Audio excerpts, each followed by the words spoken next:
கிறிஸ்துவில் அன்பர்களே, உங்கள் அனைவருக்கும் இயேசுவின் நாமத்தில் வாழ்த்துக்களும் இறையாசிரும். இன்று நவம்பர் 2, 2025 பொது காலத்தின் 31ஆம் ஞாயிறு. இன்று திருச்சபையானது இறந்த நம்பிக்கையாளர் அனைவரின் நினைவு நாளை கொண்டாடி மகிழ்கிறது. இன்றைய நாளில் நமக்கு கொடுக்கப்பட்டிருக்கிற நற்செய்தி யோவான் நற்செய்தி 6ஆம் அதிகாரம் இறைவார்த்தைகள் 37 முதல் 40 முடிய. இந்த பகுதியில்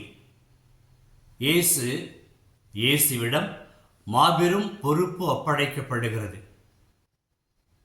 அதாவது தந்தை அனுப்புகின்ற இறைமக்கள் நம்பிக்கையாளர்கள் இயேசுவிடம் வந்து சேர்வார்கள். என்னிடம் நம்பிக்கை கொண்டு வருகிற அனைத்து நம்பிக்கையாளரையும் நான் புறம் தள்ளி விடமாட்டேன் என்று இயேசு உறுதி கொடுக்கிறார். இயேசு புறம் தள்ளி விடாமல் அதுக்கு பொருள் என்ன? இயேசு தன்னை நம்பி வருகிற மக்களை எல்லாம் அன்போடு அரவணைத்துக் கொள்கிறார். அவருடைய வாழ்க்கையை நெறிப்படுத்துகிறார். அவர்களுக்கு போதனை ஊட்டுகிறார், நற்செய்தி ஆற்றுகிறார், படிப்பினை கொடுக்கிறார். ஆக மொத்தத்தில் அவர்களை கடவுளின் மக்களாக, கடவுளின் பிள்ளைகளாக வாழ வைக்கக்கூடிய பொறுப்பை கிறிஸ்து ஏற்றுக்கொள்கிறார் தந்தையிடமிருந்து. யாருக்காக? தன்னை நம்பி வருகிற அந்த நம்பிக்கையாளருக்காக. இரண்டாவது, இந்த நம்பிக்கையாளர்கள் போதனை மட்டுமல்ல, அவர்களுக்கு இருக்கிற உடல் சார்ந்த பிணிகளையும் நோய்களையும் நீக்குகின்ற அந்த வல்லமையோடு செயல்பட்டு அவர்களுக்கெல்லாம் நலமளிக்கின்றார். நலமளிக்கின்றவர் நம்முடைய இறைவன் இயேசு.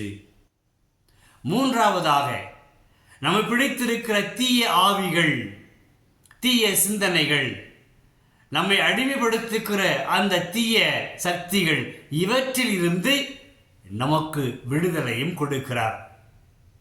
இந்த 3 பண்புகளை கொடுத்தான் இயேசு நம்மை அன்போடு அரவணைத்துக் கொள்கிறார். சரிங்க, இந்த பண்புகளையோடு நம்மை அரவணைத்துக் கொள்கிற தேவன் அடுத்து என்ன செய்வார்? நம்மை அழிவுறாமல் பார்த்து கொள்வார், நம்மை அழிய விடமாட்டார். இந்த உலக வாழ்வானது நமக்கெல்லாம் ஒரு தயாரிப்பு. ஏன் தயாரிப்பு? இறுதி நாளில் இயேசு சொன்னவாறு நான் அவர்களை உயிர்த்தெழ செய்வேன். யாரை? நம்பிக்கை கொண்டு அவரை நாடி வாழுகிற மக்களையெல்லாம், இறை அடியார்களையெல்லாம் அவர் இறுதி நாளில் உயிர்த்தெழ செய்வார் என்று உறுதி கொடுக்கிறார். ஆம் அன்பர்களே, நம்முடைய வாழ்க்கையில் தந்தையானவர் நம்மை தேர்ந்தெடுத்து இறை மக்களாகி நாம் எல்லாம் அந்த இறை அரசின் உறுப்பினர்களாக வாழ வேண்டும். அன்பையும் உறவையும் பகிர்ந்து கொண்டு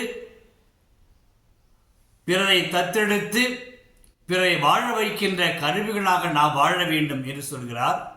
அது மட்டுமல்ல, நாமும் வாழ்வு பெற வேண்டும், நாமும் நிலைவாழ்வு பெற வேண்டும். காரணம், இயேசுவை மட்டுமே நாம் நம்பி வாழ்ந்து கொண்டிருக்கிறோம்.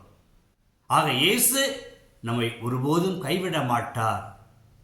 இறந்த நம்முடைய முன்னோர்கள், நம்முடைய பெற்றோராக இருக்கலாம், நம்முடைய முன்னோர்கள், உறவுகள் அனைவருமே இறை நம்பிக்கையாளர்கள். குறிப்பாக சோதனை நேரங்களில் நம்பிக்கையில் தளர்ச்சி அடையாமல் அவர்களை பார்த்து கொண்டவர் இயேசு ஆண்டவர். இன்றைக்கும் நம்மையெல்லாம் அரவணைத்துக் கொள்கிற இயேசு ஆண்டவர் குறிப்பாக நம்முடைய தோல்வி அடைகின்ற நேரங்களில், நாம் சோர்ந்து போகின்ற நேரங்களில், நாம் தளர்ந்து போகின்ற நேரங்களில் இயேசு நம்முடன் இருக்கிறார், நமக்கு நம்பிக்கை அளிக்கிறார். இந்த நம்பிக்கையோடு வாழுகிற பொழுது இயேசு கொடுக்கின்ற அந்த உத்தரவாதம் என்ன? நாம் உயிர்த்தெழுவோம். இயேசு நம்மை உயிர்த்தெழ செய்வார் என்று நமக்கு உறுதி கொடுக்கிறார். அன்புள்ள தந்தையே, உம்மை வாழ்த்துகிறோம், போற்றுகிறோம், ஆராதிக்கிறோம். இந்த நல்ல நாளில் என்னுடைய உறவுகள், இறந்த உறவுகளை நினைத்து நாங்கள் உமக்கு நன்றி சொல்கிறோம். அவர்களை இந்த உலகத்தில் வாழ வைத்து எங்களுக்கெல்லாம் முன்மாதிரியாக நம்பிக்கை நட்சத்திரமாக வாழ வைத்துக் கொண்டிருக்கிறேன். அவர்களுக்கு நிலைவாழ்வு அளித்திரளும். எங்களையும் புறந்தள்ளி விடாமல் எங்களை அன்போடு அரவணைத்துக் கொண்டு உடைய அன்பு மக்களாக, உறவின் மக்களாக வாழ்ந்து நாங்களும் உம்மோடு உயிர்த்தெழ எங்களுக்கு வரம் தாரும். வாழ்கின்ற இந்த நாட்களில் உம்மை விட்டு என்றும் எங்களை பிரிய விடாதையும் எங்களுக்கு துணையாகிறோம். இயேசுவின் நாமத்தில் ஜெபிக்கிறோம் பிதாவே, தந்தையே. ஆமேன், ஆமேன்.